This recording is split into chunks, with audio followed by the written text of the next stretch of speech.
Good morning mga ka-farmers. Gagawa po tayong pagkain ng ating mga lagang RTL dito sa likod ng bahay at yung mga lagang native natin sa Kubo mga farmers. Masungit ang panahon mga farmers. Nakakainin muna natin sila. Nasa alas 8:30 na ng umaga mga farmers.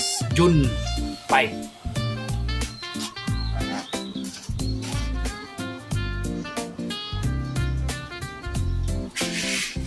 Count your blessings. First of all, when you wake up,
Yan mga farmers,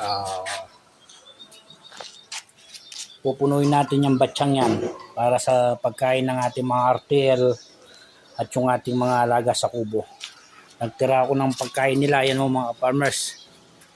Kaso masungit yung panahon, hindi natin may bibilad. Kaya yan, linagyan ko na lang ng electric fan at kada ikatlong oras ay inaano ko na lang, inaalo-alo ko na lang para hindi masira yung tinira natin mais na pagkain ng ating mga alaga. Mga ka-farmers, sana uminto muna itong ulan mga ka-farmers para makapagbilad tayo at makapag-uli tayo dahil may gigiking pa tayo ng mais sa bukid mga ka-farmers. Wala tayong magagawa, masungit yung panahon. Sa mga kasamang kong ka-farmers na marami pang mais na nakatanim, sana sumilang muna yung araw para matapos na natin yung ating mga mais. Alam ko marami-rami pa yung mga mais na pula na nakatira sa bukid na pwedeng hihikin na. Huwag kayong mag-alala mga ka-farmers. Iinto rin yung ulan na yan at sisilang din ng araw. Makakapag-hihik na rin tayo. Yun lang mga ka-farmers, ang inyong ka-farmers nasasabing I'm proud magsasaka.